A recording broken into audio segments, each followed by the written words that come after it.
Well, one of the things I often get asked is how can I get more horsepower out of my classic vehicle? And it really depends on the year, make, and model that you're looking at. If you have a classic from the mid-1970s, it might be a totally different way of getting horsepower than one from the early 70s or the 60s, where in particular the compression ratios were different and the heads are different. And really by the mid-1970s, the overall horsepower of these vehicles was down pretty significantly versus just a few years prior. Some of that was because they switched to the net horsepower rating system in 1972, which meant that the engines were rated with an air cleaner, with exhaust, with all the accessories on them. And prior to that, they were rated on a gross horsepower basis, which basically just meant the engine itself. No exhaust, no air cleaner, no accessories. And let's just say that the gross horsepower testing procedure was far less robust than the net horsepower testing procedure. But this 1970 Caprice, first of all, this is a super, super rare car. You can tell it's a big block car. It's a 454. There were two 454s offered in 1970. There was this, the LS4, 345 horsepower V8. And then there was a 390 horsepower LS6 454 that was the top engine in the Caprice in those years. This car is actually a GM Canada produced car. It was bought and sold in Canada. It was sold originally in Quebec, where it was a funeral car, kind of like the lead procession car. Why they needed a big block for that, I don't know. Maybe they wanted to tow something behind it at some point. But in any case, it made its way to me. I found it in Ontario. I bought it probably a couple of years ago now. It's got 45,000 original miles, but you can just tell it was super well cared for. This is all original. Still even has the Tonawanda engine sticker there on it and the original air cleaner label. This was, by the way, the first year of the 454 cubic inch V8 for Chevrolet. It came out in 1970. Before that, the 427 was the largest big block that they had in production vehicles. So this is also the only year of the high compression 454. In 1971, it would be detuned and the compression ratio would go down to around 8-1 from north of 10-1. So horsepower would come way down. But that doesn't mean that there aren't opportunities to increase the horsepower of this particular engine and make sure that the vehicle is producing all of the horsepower that it should. One obvious thing that you need to do is make sure that all your plugs and wires are in good condition. And for these cars like this one that have points and condenser, make sure that the point gap is set correctly and you have a new and fresh condenser. Condensers don't typically go bad, but I have seen them go bad. In fact, one of my friends, Mark, whom you've seen on the channel, his condenser in his Thunderbird went bad, and it had allegedly been replaced a number of times over a long period in the car's history, but it was clearly very old, and when I replaced it, his drivability problem, or at least one of his drivability problems, went away. So always replace the condenser with the points, I think, is lesson number one.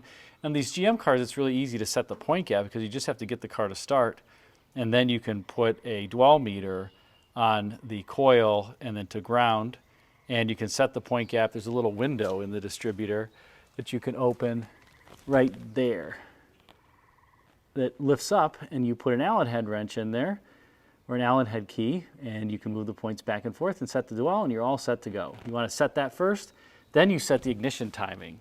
And what you're going to find on a lot of these cars is the ignition timing on these high compression V8s is pretty conservative. Often you can run more timing than stock, at least 3 to 4 degrees, and the car is really going to wake up. Of course, it probably means with one of these vehicles you need to be running racing fuel because premium unleaded won't be enough, and the engine will start knocking if you don't have high enough octane fuel. So beware of that. But I mean, this car I'm running about 2 to 3 degrees base timing above stock, and it's a huge difference. You'll get probably running 3 to 4 degrees base advance or advance above the stock base. You might get another 20, 25 horsepower in some cases. So it's definitely worth it. But another thing you want to make sure to check, let me take the air cleaner off. Give me 1 second.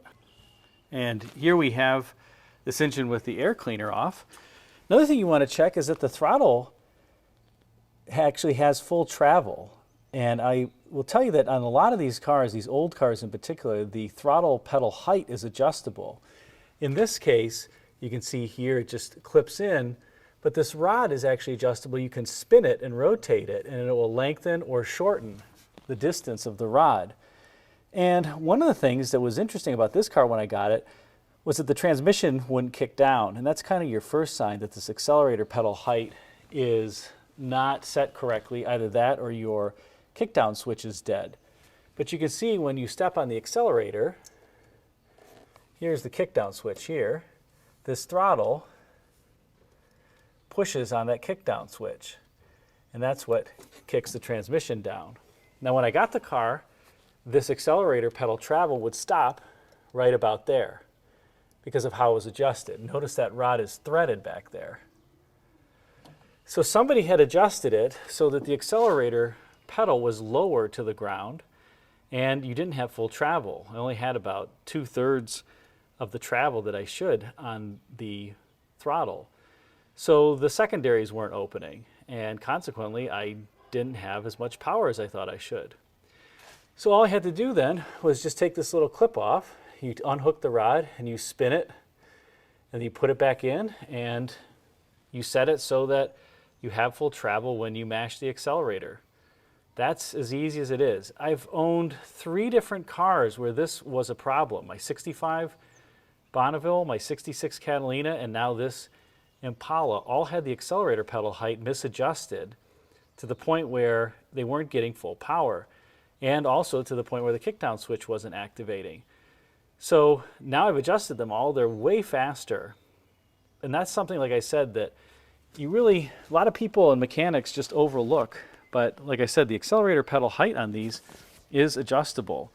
And you want to make sure, in addition to everything else, if you want full power, that you have to have the right amount of pedal travel. Otherwise, these secondaries, which are here, will never open. They'll never get a chance to open. This is the secondary activation rod here on the carburetor. You can see it doesn't move until I hit this point, and there it goes. So the secondaries aren't opening until I reach all the way to this point, probably 2/3 pedal travel, and now they open. So you have to make sure that your pedal height is set well, your timing is set well. Here's that window in the distributor is talking about that you can take out and set your point gap appropriately. So those are some major things on these classic vehicles, especially the older ones, that you can look to do. Make sure that you have good plugs and wires on your vehicle. Make sure that you then set the point gap appropriately. Then check the ignition timing. And you can keep advancing the ignition timing by a couple degrees until you start hearing spark knock when you accelerate at part or full throttle. Be sure to check both conditions. And if you don't hear any spark knock, then you can advance the timing a little bit more. I wouldn't go more than 4 or 5 degrees beyond the stock timing advance, though. You start putting undue stress on the bearings in the engine. But up to that, then you're fine. And it works like a charm. You often get a lot more power out of these vehicles. They feel significantly peppier. And the other thing you can do is put dual exhausts, on your vehicle as well. That ends up getting about 25 to 35 more horsepower in these big block cars, and probably 15 to 20 additional horsepower on the small block powered vehicles. So it's a relatively inexpensive upgrade that you can do and get quite a bit more power on any of these big V8 engines that, for whatever reason, they came with single exhausts often, especially in the 1970s, and that really chokes them down. So that's another option that you can do. But this car, if you haven't seen it before, take a look here. This interior is just stellar. It's got this wonderful blue interior. I think this is just a beautiful car. 1970 was a great year for the Caprice. And this one's all black, one of 47 made with the big block in Canada. Just a great vehicle.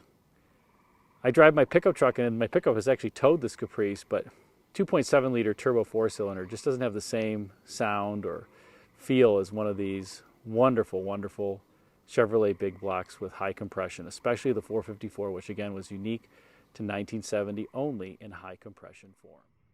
By the way, I'm sure somebody's also going to say a cheap and easy trick to get more horsepower is flip the air cleaner lid upside down, which is true on a fair amount of these, because this air cleaner inlet snorkel was made to silence air intake noise. So one of the things that you can do is flip that lid upside down. Make sure that it mates well to the air cleaner. You don't want to be driving in pouring rain either with this or risk ingesting any water into the engine, but this will give you more power, especially if you put dual exhaust in the car and you've advanced the ignition timing. In some cases, you might get another 10, 15 horsepower by doing this. So between the dual exhaust, getting another 25 to 35 horsepower, advanced the ignition timing, getting another 15 to 20 horsepower, flipping the air cleaner lid, it's not necessarily all additive together, but you can get another 50 horsepower out of some of these with almost no modifications. So thought I'd just add that one last tip. Thanks for watching. Hope you enjoyed this tips and tricks for getting more horsepower out of your Classic. If you did, be sure to like, comment, subscribe, and check out the video thumbnails at bottom left and right for some suggestions for you.